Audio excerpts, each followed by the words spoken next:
ये एक सच्चे प्यार, समर्पण और त्याग की कहानी है।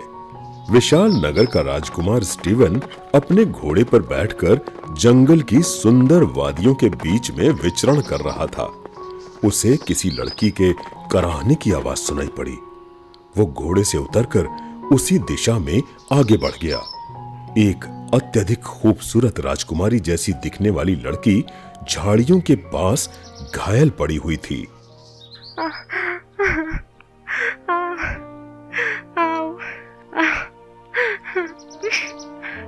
आप कौन हैं और आपको क्या कष्ट है?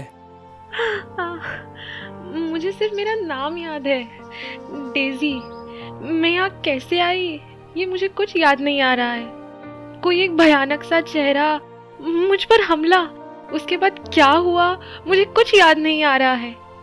अब मैं यहाँ से हिल भी नहीं पा रही हूँ। मेरी मदद कीजिए। अरे, आपको तो किसी ने घायल कर दिया है। आप चिंता मत करिए, मेरा नाम स्टीवन है। मैं अभी आपको अपने महल लेकर चलता हूँ। हमारे राजवैद्य आपका बहुत अच्छा इलाज करेंगे। राजकुमार ने बड़ी ही सावधानी से डेजी को उठाकर घोड़े पर बिठा दिया और उसके साथ राजमहल की ओर चल पड़ा।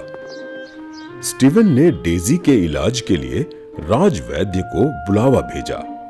कुछ ही समय में राजवैद्य वहां आ गए और उन्होंने परी का इलाज करना शुरू कर दिया।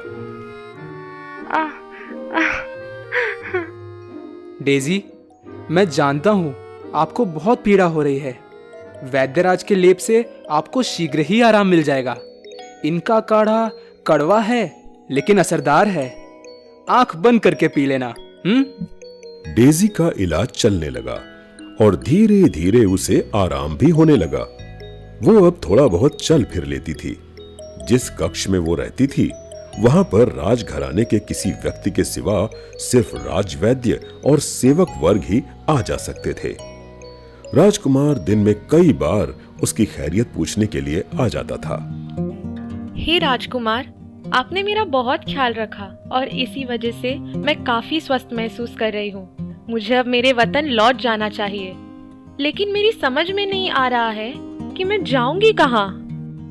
डेजी, आप चिंता मत करिए, हम आपका पूरा इलाज कराएंगे और जब तक आपकी याददाश्त पूरी तरह से वापस नहीं आ जाती, आप हमारी शाही मेहमान हैं। हम यहाँ आपके मनोरंजन की सारी व्यवस्था कर चुके हैं। स्टीवन और डेजी धीरे धीरे बहुत घुल मिल गए। उनके दिल भी मिल गए। एक पवित्र प्रेम का अंकुर उनके दिल में फूट चुका था। डेजी जब भी अकेली रहती, उसकी आंखें दरवाजे पर स्टीवन का इंतजार करती रहती थीं। स्टीवन, ऐसा लगता है कि अब मुझे सदा के लिए यहाँ रुक जाना चाहिए। आपके जैसा सच्चा साथी मुझे कहाँ मिलेगा। यहाँ से जाने के लिए अब मैं नहीं सोच पा रही हूँ। डेजी, आपको जाने के लिए भी कौन कह रहा है? अब तो ऐसा लगता है कि सारा जीवन हम साथ साथ ही रहें। मैं भी यही चाहती हूँ स्टीवन। जब भी आप मेरे पास नहीं होते तो ऐसा लगता है कि जल्द से जल्द आप मेरे सामने आ जाओ। नजरें आपको देखने के लिए बेकरार रहती है। हर वक्त आपका ही चेहरा मेरे दिलो दिमाग में छाया रहता है। डेजी, मेरा भी वही हाल है। मैं कहीं भी जाता हूँ, मेरा मन नहीं लगता और लौटकर फिर आपके पास चला आता हूँ। ऐसा आकर्षण मैंने इससे पहले किसी के लिए भी अनुभव नहीं किया था।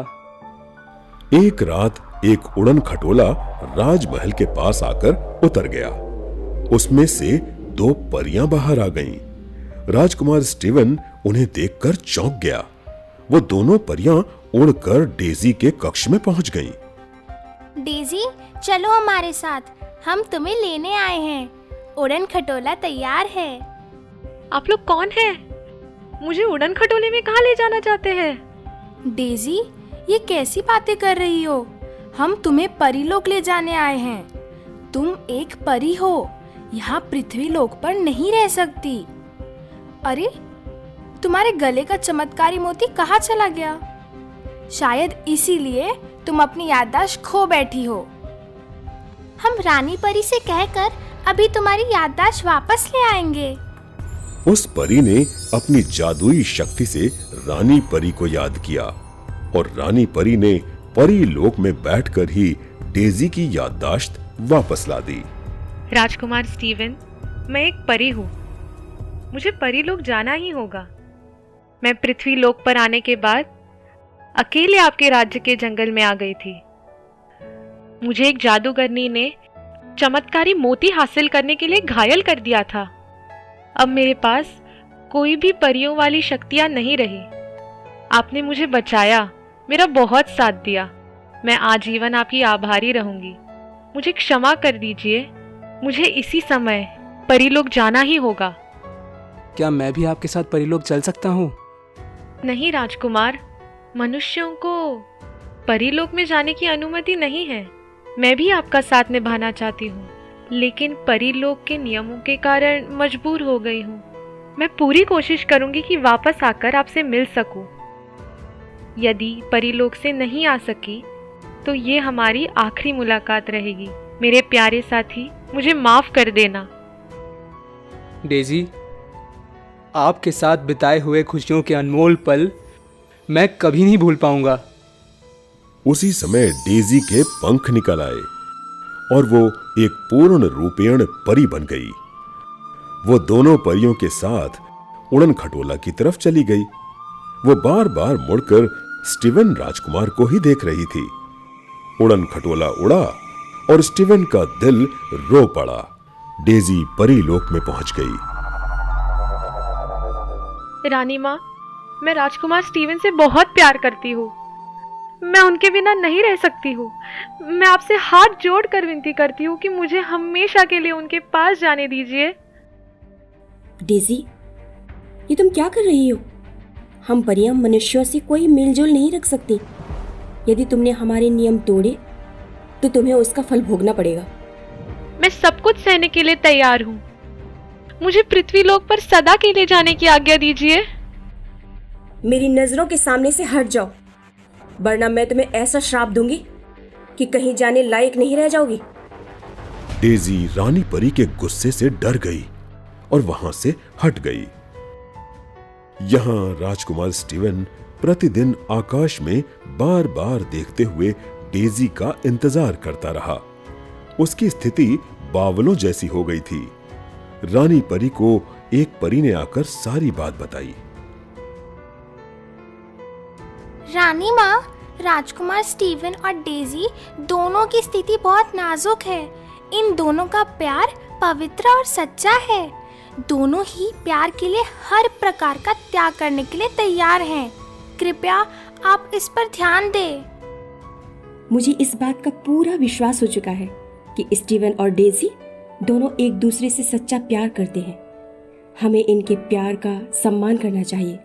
जाओ, डेजी को मेरे पास लेकर आओ। डेजी दौड़कर रानी परी मां के पैरों पर गिर पड़ी। डेजी, सच्चे प्यार की जीत हुई। तुम आजाद हो। पृथ्वीलोक पर जाओ और अपने प्यार को अपना लो। स्टीवन राजमहल से दूर डेजी का इंतजार कर रहा था और अचानक उड़न खटोला आकर उसके सामने रुक गया। आओ मेरी प्यारी राजकुमारी, मेरी तपस्या सफल हुई। परमपिता परमेश्वर ने हमें मिला दिया है। हमें प्यार और त्याग का सच्चा सिला दिया है।